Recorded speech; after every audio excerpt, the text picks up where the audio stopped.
નમસ્કાર મિત્રો, આજના વિડીયોમાં આપણે વૈદિક યુગ વિશે વન લાઇનર પ્રશ્નો જે છે તેનો અભ્યાસ કરીશું. તો ચાલો આપણે જોઈએ. તો સૌથી પહેલા છે ગુજરાત નામ કયા કાળમાં પડ્યું? તો તે સોલંકી કાળમાં પડ્યું.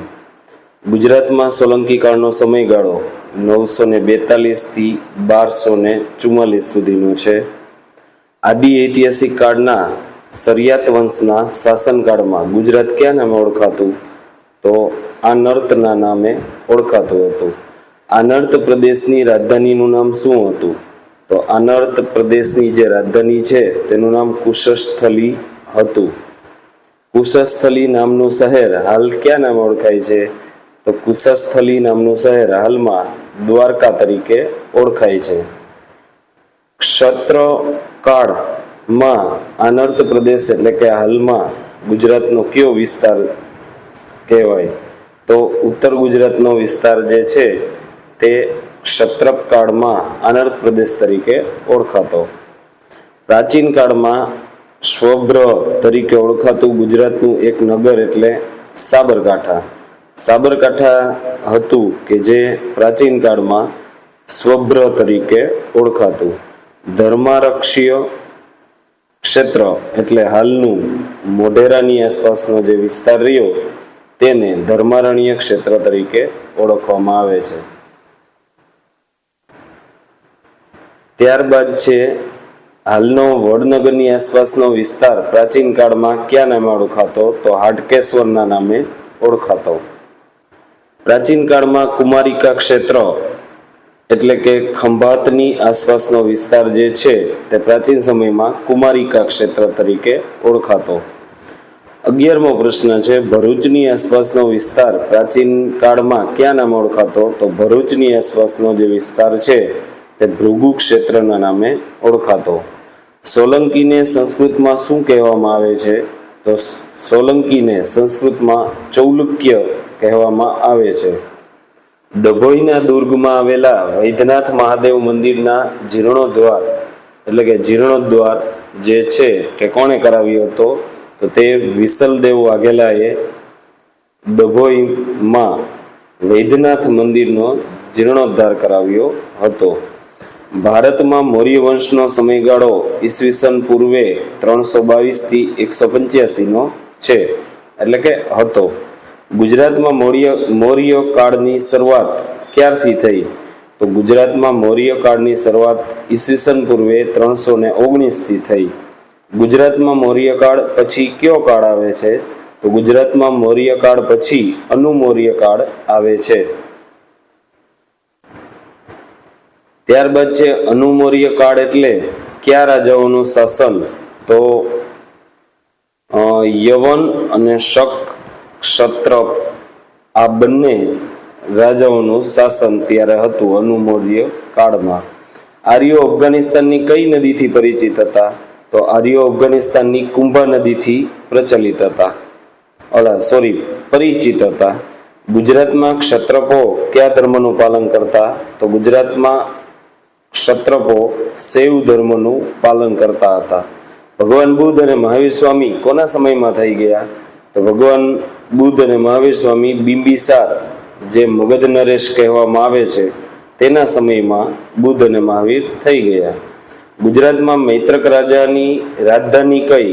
તો ગુજરાતમાં મૈત્રક રાજાની રાજધાની વલ્લભી હતી. ગુજરાતમાં ગુપ્ત વંશનું શાસન કોના પછી આવ્યું? તો ગુજરાતમાં ગુપ્ત વંશનું શાસન ક્ષત્રપ વંશ પછી આવ્યું. ગુપ્ત વંશની સ્થાપના ગુજરાતમાં કોણે કરી? તો ગુપ્ત વંશની સ્થાપના ગુજરાતમાં ચંદ્રગુપ્ત દ્વિતીયએ કરી. ગુપ્ત વંશની સ્થાપના ભારતમાં કોણે કરી? તો ગુપ્ત વંશની સ્થાપના ભારતમાં શ્રીગુપ્તે કરી હતી. ગુપ્ત વંશની ગુજરાતમાં રાજધાની કઈ હતી? તો ગુપ્ત વંશની ગુજરાતમાં રાજધાની ગિરિનગર હતી. ગુપ્ત વંશનો ગુજરાતમાં શાસનકાળનો સમયગાળો કયો? તો ગુપ્ત વંશનો ગુજરાતમાં સમયગાળો જે છે તે ઈસવીસન 415 થી 470 સુધીનો હતો. પ્રાચીન જે સમય છે તેમાં ગિરનારમાં કયું તળાવ આવેલું હતું? તો પ્રાચીન સમયમાં ગિરનારમાં સુદર્શન નામનું તળાવ આવેલું હતું. ત્યારબાદનો 28મો પ્રશ્ન છે, ગુજરાતમાં સુદર્શન તળાવ જુનાગઢમાં આવેલું હતું તે કયા શિલાલેખ ઉપરથી ખબર પડે? તો જે સુદર્શન તળાવ અંગેની માહિતી છે તે રુદ્રદામા અને સ્કંદગુપ્તના શિલાલેખ ઉપરથી માહિતી મળે છે કે જુનાગઢમાં સુદર્શન તળાવ આવેલું છે. ચાવડા વંશની માહિતી આપતું કાવ્ય કયું છે? એટલે કે રત્નમાલા નામનું કાવ્ય જે છે તે ચાવડા વંશની માહિતી આપે છે. પ્રાગૈતિહાસિક સંસ્કૃતિનો અંદાજિત સમય નક્કી કરવા માટે કઈ પદ્ધતિનો ઉપયોગ થયો હતો? એટલે કે પ્રાગૈતિહાસિક સંસ્કૃતિ જે હતી તેનો સમય C14 એટલે કે કાર્બન 14 નામની પદ્ધતિનો ઉપયોગ કરીને નક્કી કરવામાં આવ્યું હતું કે આ સમય જે છે તે પ્રાગૈતિહાસિક સંસ્કૃતિનો હશે. સૌથી પહેલા કઈ ધાતુનો ઉપયોગ કરવામાં આવ્યો હતો? તો સૌથી પહેલા તાંબુ નામની ધાતુનો ઉપયોગ કરવામાં આવ્યો હતો, એટલે કે તાંબાનો ઉપયોગ કરવામાં આવ્યો હતો. ભારતમાં નગર સંસ્કૃતિના પુરાવશેષ સૌપ્રથમ ક્યાંથી મળ્યા? તો નગર સંસ્કૃતિના પુરાવશેષો પશ્ચિમ પંજાબમાં હડપ્પા નામના સ્થળેથી મેળવવામાં આવ્યા હતા. હડપ્પા કઈ નદીના કિનારે આવેલું હતું? તો હડપ્પા રાવી નદીના કિનારે આવેલું હતું. મોહેંજો-દડો કઈ નદીના કિનારે આવેલું છે? એટલે કે મોહેંજો-દડો સિંધુ નદીના કિનારે આવેલું છે.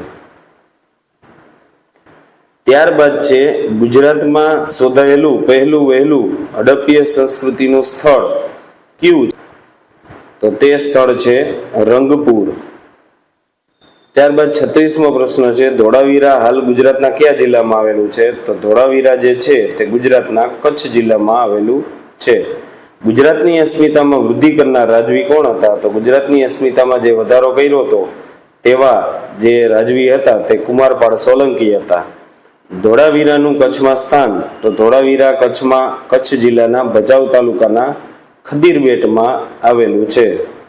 મહાભારત યુદ્ધમાં વિજય થતા યુધિષ્ઠિરે કયો યજ્ઞ કર્યો હતો? તો મહાભારતના યુદ્ધમાં જ્યારે વિજય થયો ત્યારે યુધિષ્ઠિરે રાજસૂય યજ્ઞ કર્યો હતો.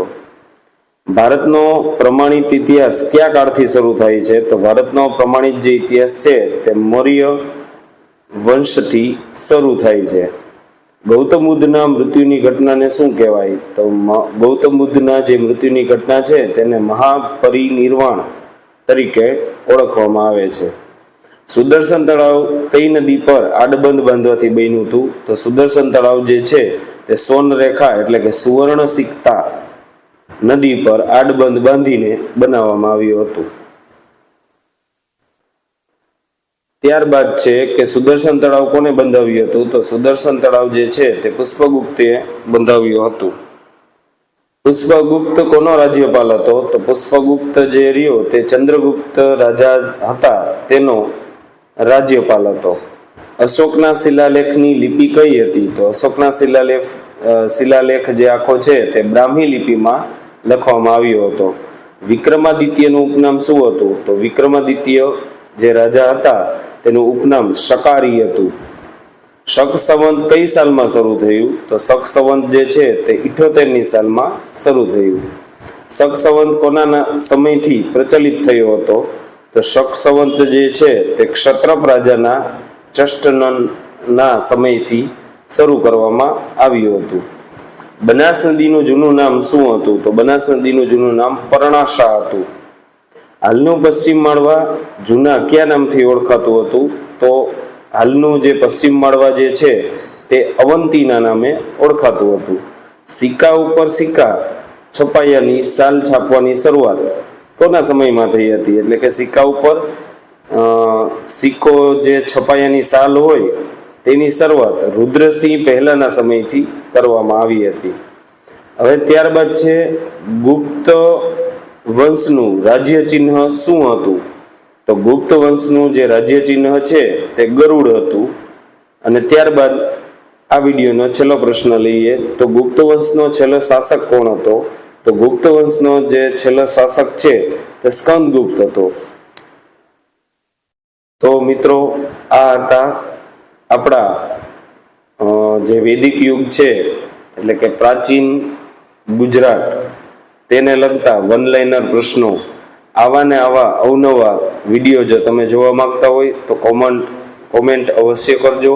વિડીયો જો તમને ઉપયોગી લાગ્યો હોય અને તમારી તૈયારીમાં આ વિડીયો તમને થોડોક પણ ઉપયોગી લાગે તો વિડીયોને જરૂરથી લાઈક કરશો, વધુમાં વધુ શેર કરશો અને મને કોમેન્ટ કરી જણાવશો તો હું તે ટાઈપના વિડીયો તમારા સુધી પહોંચાડીશ. તો વિડીયોને પૂરો જોવા બદલ ખૂબ ખૂબ આભાર.